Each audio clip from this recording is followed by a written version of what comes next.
Mr. Simon Polakowski, followed by Mr. Larry Renasek, and then Mark Mars. Hello, sir. Welcome. Thank you, Council, Vice President, Council.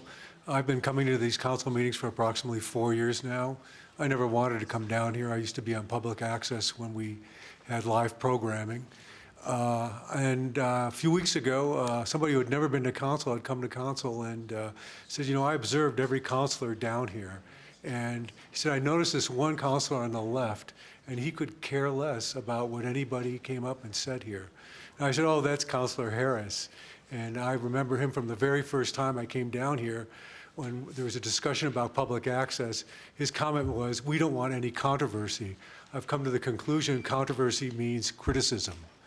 And I remember also being here when Councillor Harris reminded everyone that when he was president of council, he was the one that instituted, you couldn't come up with banners, you couldn't give your time.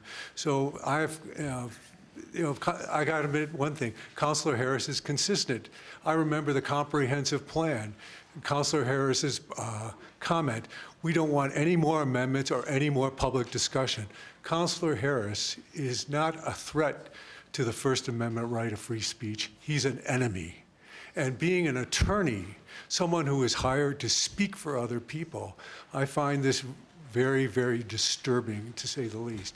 But I must admit, Councillor Harris is, you know, he's consistent. And one thing I've learned coming down here, there are many people in this community who have a great passion for their neighborhoods, for the city.